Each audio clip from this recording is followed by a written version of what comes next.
భారత్కు కష్టం వస్తే ఆదుకునేందుకు ముందుండే ఏకైక మిత్రదేశం రష్యా. దశాబ్దాలు గడుస్తున్న భారత్ రష్యా ఫ్రెండ్షిప్ మాత్రం ఏమాత్రం చెక్కు చెదరడం లేదు. ఈ బంధాన్ని విడదీయాలని ఎన్నో శక్తులు దుష్ట కుట్రలు పన్నుతున్నాయి. అయినా కాలం పెట్టే కఠినమైన పరీక్షలను తట్టుకుని ఈ రెండు దేశాల దోస్తీ మరింత ముందుకు వెళుతోంది. ప్రస్తుతం పశ్చిమాసియాలో కొనసాగుతున్న యుద్ధంతో ప్రపంచవ్యాప్తంగా చమురు, గ్యాస్ సంక్షోభం తలెత్తింది.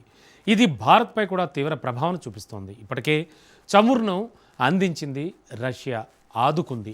చమురు సమస్య నుంచి భారత్ బయటపడ్డా గ్యాస్ గండ నుంచి మాత్రం గట్టెక్కడం లేదు.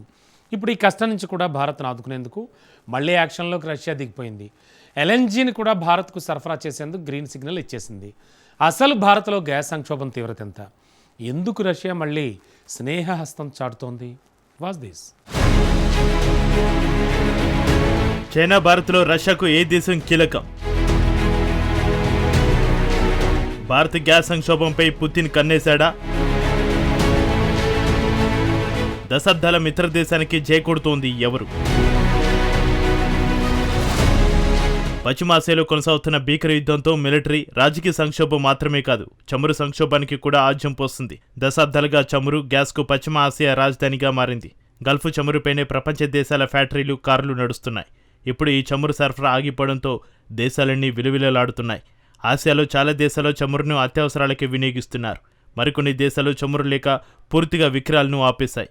యూరోప్లో చమురు ధరలు విపరీతంగా పెరిగాయి. ఆఫ్రికాలో మాత్రం పెట్రోల్ బంకుల వద్ద కిలోమీటర్ల క్యూలు కనిపిస్తున్నాయి. ఈ సంక్షోభం నుంచి గట్టెక్కించే ప్లాన్లో ప్రతి దేశం తలా మునుకలైంది.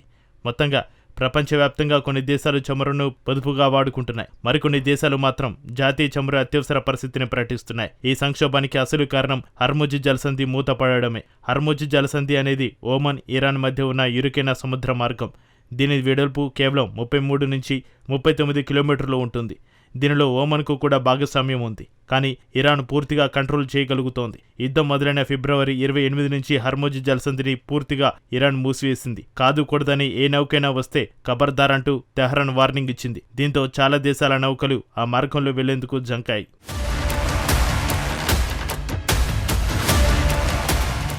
హర్ముజ్ జలసంధి మార్గంలో నిత్యం 2 కోట్ల బ్యారెల చమురు సరఫరా అయ్యేది.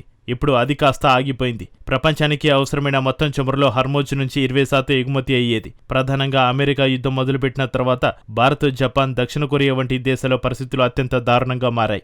హర్ముజ్ మూతపడడం భారత్కు కష్టాలు మొదలయ్యాయి. ఎందుకంటే సౌదీ అరేబియా, యుఏఈ దేశాల నుంచి 45 నుంచి 50% చమురును భారత్ దిగుమతి చేసుకుంటుంది. సహజ వాయువును ఒక్క ఖతార్ నుంచే 44% భారత్ దిగుమతి చేసుకునేది. హర్ముజ్ మూతపడడంతో భారత్కు కష్టాలు మొదలయ్యాయి. ఇండియాకు కష్టం రావడంతో వెంటనే నేనున్నానంటూ మరోసారి రష్యా యాక్షన్లోకి దిగింది. కోల్డ్ వార్ కాలం నుంచి భారత్కు అండగా నిలుస్తున్న మాస్కో ఢిల్లీకి మరోసారి స్నేహహస్తం చాచింది. చమురు సంక్షోభం బారిన భారత్ పడకుండా అధ్యక్షుడు పుతిన్ ఆదుకున్నారు. పెద్ద ఎత్తున భారత్కు క్రూడ్ ఆయిల్ను రష్యా ఎగుమతి చేస్తోంది. నిత్యం 20 లక్షల బ్యారెల చమురును సరఫరా చేస్తుంది. ప్రపంచవ్యాప్తంగా చాలా దేశాల చమురు ధరలు విపరీతంగా పెరిగాయి. చమురు సరఫరాలు ఆగిపోయాయి. కానీ రష్యా ఆదుకోవడంతో భారత్లో మాత్రం చమురుకు ఎలాంటి డోకా లేకుండా పోయింది. కానీ సహజ వాయువు సమస్య మాత్రం భారత్ను పట్టి పీడిస్తోంది. ఎందుకంటే ప్రస్తుతం గ్యాస్ దిగుమతులకు కేవలం గల్ఫ్ పైనే భారత్ ఆధారపడింది. గల్ఫ్ నుంచి గ్యాస్ దిగుమతులు నిలిచిపోవడంతో దేశాల పరిస్థితులు దారుణంగా మారాయి. ఇప్పటికే నిత్యావసర ధరలు విపరీతంగా పెరిగాయి. యుద్ధంతో ఏమాత్రం సంబంధం లేని సగటు భారతీయుడి జేబులకు చిల్లులు పడుతున్నాయి. దీంతో మరోసారి మిత్రదేశం అప్పన్న హస్తం అందించింది. ఎల్ఎన్జీ సరఫరాలను పునరుద్ధరించేందుకు రష్యా, భారత్ సిద్ధమవుతున్నట్టు తాజా నివేదికలు వెల్లడిస్తున్నాయి. ఎల్ఎన్జీ అంటే లిక్విఫైడ్ న్యాచురల్ గ్యాస్. నిజానికి గతంలో రష్యా నుంచి భారీగానే సహజ వాయువును దిగుమతి చేసుకునేది. కానీ ఉక్రెయిన్ యుద్ధంతో దిగుమతులకు బ్రేక్ పడింది. ఇప్పుడు ఎల్ఎన్జీ దిగుమతులను పునరుద్ధరించేందుకు భారత్ వేగంగా పాలు కదుపుతోంది. మార్చి 19న రష్యా ఎనర్జీ డిప్యూటీ మంత్రి పావెల్ సొరాకిన్ ఢిల్లీలో పర్యటించారు. భారత పెట్రోలియం శాఖ మంత్రి హర్దీప్ సింగ్తో సమావేశమయ్యారు. ఈ సమావేశంలోనే ఎల్ఎన్జీ సరఫరాలను పునరుద్ధరించాలని సూచనప్రాయంగా ఇరువురు మంత్రులు అంగీకరించినట్టుగా తెలుస్తోంది. దీంతో రష్యా నేరుగా ఎల్ఎన్జీని భారత్కు విక్రయించనుంది. భారతీయ వంటగదుల్లో మంట వెలగాలన్నా, పరిశ్రమల్లో పనులు సాగాలన్నా ఎల్ఎన్జీ అత్యంత కీలకమైనది. ఖతార్ నుంచి గ్యాస్ సరఫరాలు నిలిచిపోవడంతో భారత్ ప్రత్యామ్నాయ మార్గాలపై దృష్టి సారించింది. ఈ ప్రయత్నాల్లో ఒకటే రష్యా. ఆ దేశం నుంచి గ్యాస్ కొనుగోలుకు భారత్ సిద్ధమైంది. నిజానికి 2012లో 20 ఏళ్ల ఎల్ఎన్జీ ఒప్పందాన్ని రష్యాతో భారత్ చేసుకుంది. రష్యా ప్రభుత్వ రంగ సంస్థ గ్యాస్ప్రోమ్ గేల్తో నేరుగా భారత్ ఈ ఒప్పందాన్ని కుదుర్చుకుంది. తొలి షిప్మెంట్ను మాత్రం భారత్ 2021లో అందుకుంది. కానీ మరుసటి ఏడాది ఉక్రెయిన్ యుద్ధం మొదలవడంతో రష్యా నుంచి గ్యాస్ సరఫరా నిలిచిపోయింది. సో ఇప్పుడు మళ్లీ ఆ సరఫరాలను పునరుద్ధరించాలని భారత్ ప్లాన్ వేసింది. అంతేకాదు క్రూడ్ ఆయిల్ను కూడా పెద్ద ఎత్తున మాస్కో నుంచి ఢిల్లీ కొనుగోలు చేస్తోంది. ఒక్క ఏప్రిల్ నెలలోనే ఏకంగా 6 కోట్ల బ్యారెల చమురును భారతీయ రిఫైనరీస్ బుక్ చేసుకున్నాయి. ఫిబ్రవరిలో కొనుగోలు చేసిన చమురుతో పోలిస్తే రెట్టింపు మొత్తంలో ఇప్పుడు భారత్ దిగుమతి చేసుకుంటుందన్నమాట.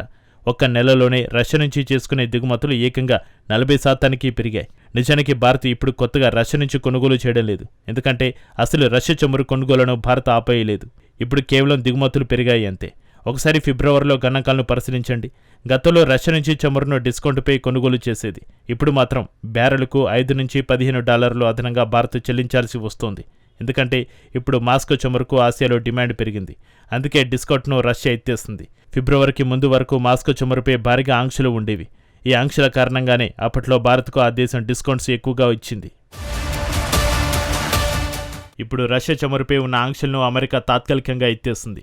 దీంతో రష్యా చమురుకు డిమాండ్ పెరిగింది. భారత్కు ఇస్తున్న డిస్కౌంట్ ఎత్తేస్తుంది. అయితే ఇక్కడ విషయం ఏమిటంటే ధరలు ఎలా ఉన్నా ఇప్పుడు చమురు దొరికితే చాలన్నట్టుగా మారింది పరిస్థితి. రష్యా కూడా భారత్కు ప్రాధాన్యం ఇస్తోంది. రష్యాకు అన్లిమిటెడ్ ఫ్రెండ్గా చెప్పుకుంటున్న చైనా కంటే భారత్కే ఆ దేశ అధ్యక్షుడు వ్లాదిమిర్ పుతిన్ చమురును అధికంగా సప్లై చేసేందుకు మొగ్గు చూపుతున్నారు. చైనాకు వెళ్లాల్సిన చమురు ట్యాంకర్లను కూడా భారత్కు మళ్లిస్తున్నాడు. చైనా కంటే తమకు భారతే ముఖ్యమని పరోక్షంగా రష్యా అధ్యక్షుడు సంకేతాలు ఇస్తున్నారు. అవసరాల కోసం ఏర్పడిన స్నేహం కంటే పాత స్నేహమే బెటర్ అని పుతిన్ తేల్చి చెబుతున్నాడు. తమ వద్ద ఉన్న చమురును ఎక్కువగా భారత్కే ఎగుమతి చేస్తున్నారు. భారత్ కూడా వీలైనంత ఎక్కువగా కొనుగోలు చేస్తోంది. అలాగే ఎల్ఎన్జీని కూడా భారీగా దిగుమతి చేసుకునేందుకు ఢిల్లీ ప్లాన్స్ వేసింది. అయితే గ్యాస్ సరఫరాలు భారత్కు ఎప్పుడు రష్యా పంపుతుంది, ఎంత పంపుతుంది అన్న వివరాలు మాత్రం ప్రస్తుతానికి తేలలేదు. అయితే ఇక్కడ మరో విషయం ఉంది. 2012లో చేసుకున్న ఎల్ఎన్జీ ఒప్పందాన్ని కొనసాగిస్తారా లేక కొత్త ఒప్పందం చేసుకున్నారా అన్న అంశంలోనూ స్పష్టత లేదు. ఈ త్వరలో అన్ని వివరాలను ఇరు దేశాలు వెల్లడించే అవకాశం ఉంది. ఒక విషయం మాత్రం స్పష్టంగా చెప్పవచ్చు. భారత్కు కష్టం వస్తే ఆదుకునేందుకు తప్పనిసరిగా రష్యా వస్తుంది. ఇండియా చైనా 2 శత్రు దేశాలు. ఒకవేళ చైనా భారత్ యుద్ధానికి దిగితే రష్యా ఎవరికి మద్దతు ఇస్తుంది అన్న ప్రశ్నకు పుతిన్ క్రూడ్ సరఫరాలతో క్లారిటీ ఇచ్చేశాడు. ఎప్పుడు భారత్కు కష్టం వచ్చినా ముందు రష్యా ఉంటుందని రష్యా తేల్చి చెప్పింది. ఇప్పుడు ఎల్ఎన్జీను సప్లై చేసి మరోసారి తమ స్నేహాన్ని ప్రపంచానికి ఎలుగెత్తి రష్యా చాటుతోంది.